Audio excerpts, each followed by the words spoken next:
Pendant 5 semaines, plus de 2000 drones et missiles ont été tirés depuis l'Iran vers les Émirats arabes unis. 95% d'entre eux ont été interceptés. Mais certains symboles de Dubaï ont été touchés, comme ce célèbre hôtel et même l'aéroport, un des plus fréquentés au monde. Des scènes que l'Émirat veut à tout prix effacer des esprits pour préserver sa vitrine de paradis touristique et fiscal. Interdiction de diffuser des images des frappes ou des dégâts.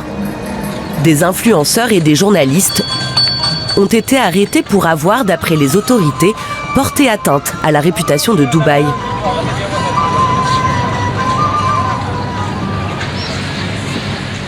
Dans les lieux touristiques, tout est fait pour donner l'illusion que rien n'a changé. Les voyageurs ont fui, mais les établissements doivent tous rester ouverts. Les journalistes n'ont pas l'autorisation de filmer. Nous nous faisons passer pour des touristes français et prenons des images avec notre téléphone. Pourquoi vous restez ouvert s'il n'y a plus de touristes ? Si on ferme, le centre commercial nous impose une pénalité de 1 200 € par jour. Mais en 2 semaines, j'ai dû vendre pour 25 ou 50 €. On ne fait aucun profit.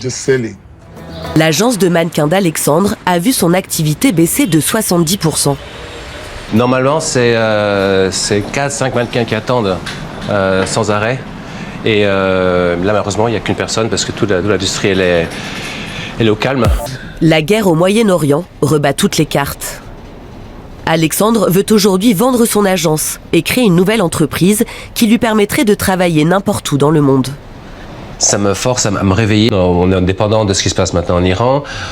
Et dépendant de notre cher ami Trump qui fait des à sa tête. Bref, on est dépendant de choses qui sont... Dubaï n'a pas fait aucune erreur technique. Donc ils ne sont même pas responsables finalement. Et, ils doivent gérer la situation et faire le mieux qu'ils peuvent avec ces situations inhabituelles, on va dire. À Dubaï, il y a ceux qui préfèrent changer de cap Ce soir, j'ai lancement et d'autres qui tentent de résister dans la tempête. Guillaume Giroux a créé une agence immobilière devenue rapidement leader du marché francophone.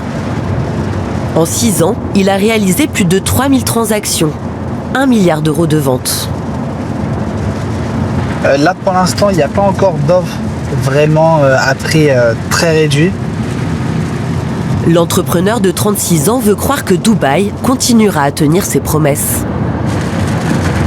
Quand je suis venu, j'ai trouvé une énergie que je ne trouvais pas ailleurs, que je ne trouvais pas en tout cas me concernant en France. J'ai eu la chance de pouvoir surfer une très belle vague sur le marché immobilier dans les dernières années. C'était vraiment l'âge d'or de l'immobilier de Dubaï.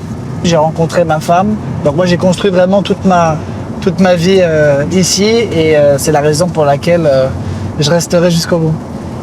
Depuis 5 ans, rien ne semblait pouvoir arrêter la fièvre immobilière à Dubaï.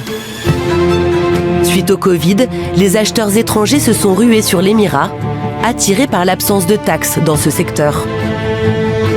Le prix au mètre carré s'est envolé, 60% d'augmentation en 3 ans. Des résidences ultra luxe à des prix démesurés.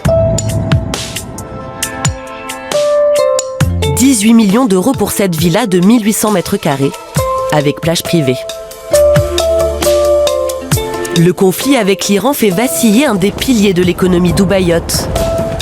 L'immobilier représente 20% de son PIB.